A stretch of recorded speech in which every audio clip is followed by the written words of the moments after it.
Bonjour à tous, voici une petite vidéo pour vous expliquer comment vous servir du théorème de Pythagore en classe de 4e. Alors, pour commencer, le plus important c'est de comprendre dans quel sens on utilise un théorème. Le théorème de Pythagore dit que si un triangle est rectangle, alors j'ai le droit d'appliquer le théorème de Pythagore qui est que l'hypoténuse au carré est égale à la somme des deux autres côtés au carré. La réciproque de ce théorème, ça signifie que je peux lire la phrase dans l'autre sens. Donc, si l'hypoténuse au carré est égale à la somme des deux autres côtés au carré, alors le triangle est rectangle. Quand on lit la phrase dans le premier sens, on dit qu'on lit, le théorème, dans le sens aller. Donc, le sens aller de Pythagore, c'est lorsqu'on vous donne un triangle qui est déjà rectangle et vous devez calculer une longueur. Dans ce cas-là, dans quel ordre est-ce qu'on écrit les choses? Quand on utilise le sens aller, on doit calculer une longueur. Donc, la longueur, c'est la dernière chose que vous allez écrire. Avant ça, il faut justifier que le calcul qu'on va appliquer existe bel et bien. Et on le justifie avec le théorème de Pythagore. Donc, ABC est rectangle en C, donc j'ai le droit d'utiliser le théorème de Pythagore. Donc la phrase qu'il faut écrire, je vais l'écrire en dessous, c'est... Alors, je note théorème TH, parce que sinon, ça ne rentrera pas dans la vidéo. D'après le théorème de Pythagore, donc on écrit la phrase en premier. Ça, c'est la toute première chose que vous allez écrire. Et vous dites dans quoi vous appliquez votre théorème. Dans ABC, et vous dites surtout en quoi il est rectangle. Rectangle en C. Précisez bien en qui il est rectangle, parce qu'après, on va appliquer la formule, et dans la formule, on a besoin de savoir en quel point on est rectangle. Et donc maintenant, vous écrivez la formule. On sait que AB au carré, parce qu'il est rectangle en C, c'est AB l'hypoténuse. AC au carré plus CB au carré. AB au carré égale AC au carré plus CB au carré. Donc, comme il est rectangle en C, vous insérez C ici et ici pour avoir la formule.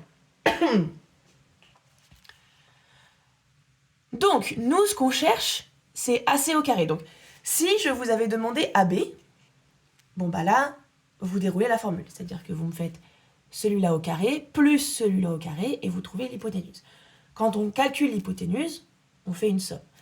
Là, je ne vous ai pas demandé l'hypoténuse, je vous ai demandé un autre côté. Donc, il faut que je trouve AC au carré, moi.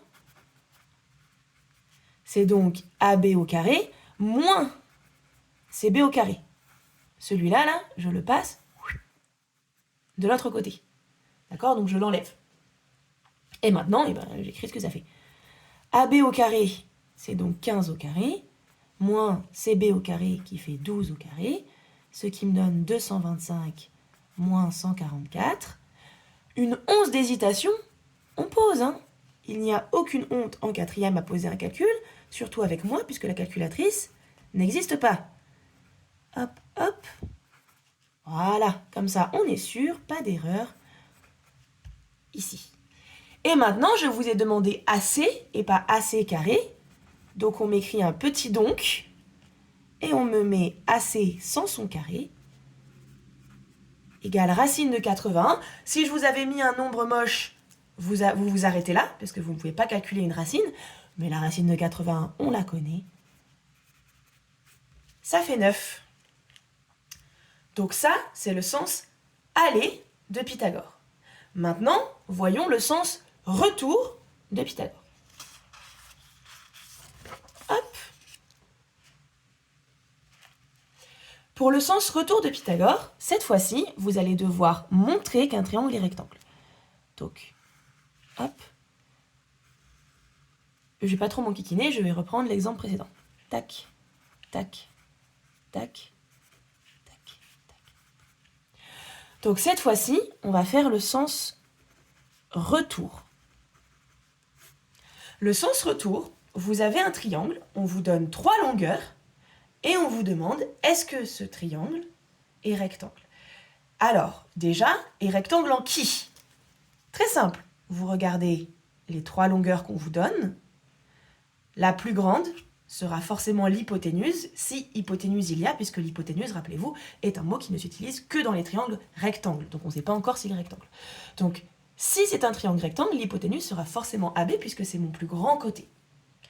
Donc, ce que je vais faire, c'est que la conclusion de cet exercice, c'est est-ce que le triangle est rectangle ou pas?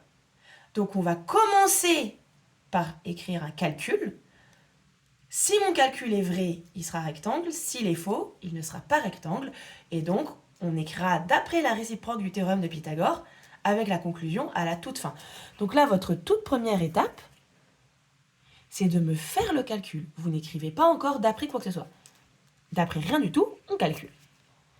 Vous allez commencer par me faire le plus grand côté au carré, et vous n'écrivez surtout pas qu'il est égal à la somme des deux autres, puisque justement, c'est ce qu'on ne sait pas encore, c'est ce qu'on cherche, d'accord? Donc, vous calculez juste ceci d'un côté, et de l'autre côté, vous m'écrivez la somme des deux autres côtés. Le but du jeu, c'est que ces deux calculs donnent le même résultat si on veut qu'il y ait un angle droit. Ici, on a donc dit que ça faisait 225. Ici, ça fait 144 plus 81, ce qui donne 225. Chouette! Les deux résultats sont identiques. À présent, deuxième étape, j'ai le droit d'écrire ma phrase. Ces phrases-là, vous me les écrivez à tout prix. Un calcul n'est pas une vraie justification. Dans un chapitre qui s'appelle Théorème de Pythagore, si on ne voit pas écrit Théorème de Pythagore, on vous enlève des points. D'après, attention, on est dans le sens retour, la réciproque, ça veut dire qu'on lit le théorème à l'envers. D'après la réciproque du théorème de Pythagore, donc ici, il est rectangle, puisque j'ai le même résultat. Si vous n'aviez pas eu le même résultat, supposons, je dis n'importe quoi, que vous trouvez 224 là, et là 225, vous m'écrivez la même phrase, et vous m'écrivez ABC n'est pas rectangle en C. Moi, il l'est, c'est égal, donc ABC est rectangle, et on n'oublie surtout pas de me dire en qui.